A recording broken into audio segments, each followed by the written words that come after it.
It was back in 1955 a unique community was founded in a remote village in the North York Moors called BOTTON.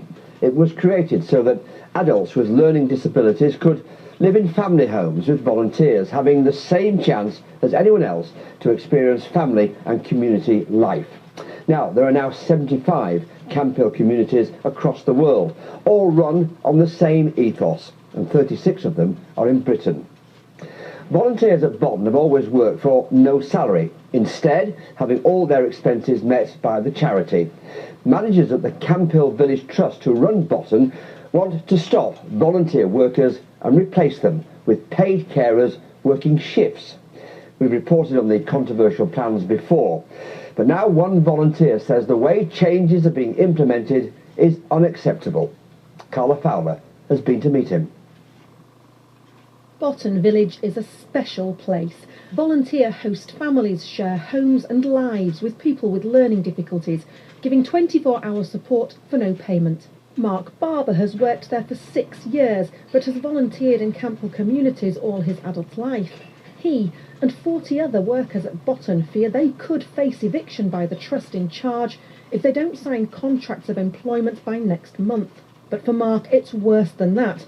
2 weeks ago, he was suddenly suspended and told by managers to leave the village. The managers told me in very clear terms that there'd been a safeguarding alert against me, that I'd been suspended, and that I had to leave my house, but also the community with immediate effect. So that meant also with my 2 children, aged 13 and 8. They mentioned no alternative accommodation that they made provision for. But it was very clear that they wanted me to go there and then. Mark refused to leave BOTTON and demanded to know why he had been suspended. He still hasn't been fully informed. He and others opposed to the changes being introduced claim they're being manipulated by management. They say they're being forced to sign over a way of life under the possible threat of eviction without any meaningful dialogue. And Mark says he's not the first to find himself at the centre of a safeguarding alert. There is compelling evidence to suggest that the management is misusing the procedures of safeguarding. The charity has targeted individuals. There'll be a safeguarding alert. They'll be evicted immediately. And I believe the public will be truly shocked to understand what has actually been going on with the use of taxpayers' money and millions of pounds raised by donors to support the wonderful communities that we, the volunteers and the people with special needs, have created over these last 60 years.